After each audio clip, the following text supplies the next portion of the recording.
Rising groundwater is threatening thousands of toxic sites in the Bay Area. That's according to a new study by UC Berkeley. Yeah, the concern is that all of those chemicals could move into the groundwater because of the strong storms that we saw this year. Ground 4's Gayle talked with the lead researcher. She joins us here in the studio with the details. Gayle. Pam and Ken, the study found more than 5,000 sites all over the Bay Area may be at risk from rising groundwater as sea level rises, a bigger number than expected.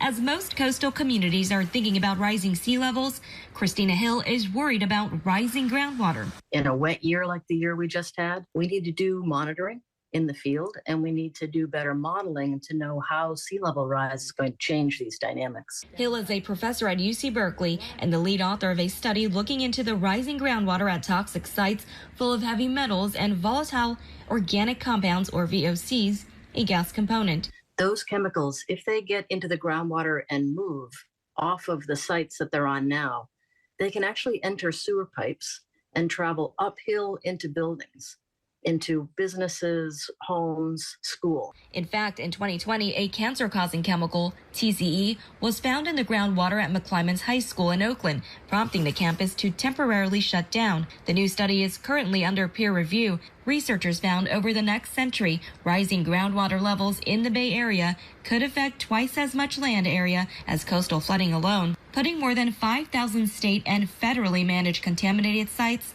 also at risk. Many of them are near West Oakland, the waterfront in Richmond, and Hunters Point in San Francisco. A lot of the neighborhoods where this is a big problem are neighborhoods where there are still higher proportions of people of color and low-income people.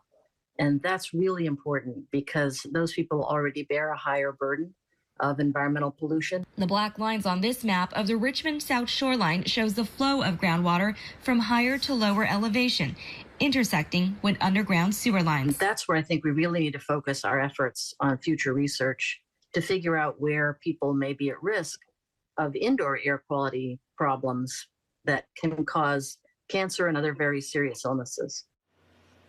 And Hill says she has been in contact with the State Water Resources Board and the San Francisco Water District about the threat of rising groundwater.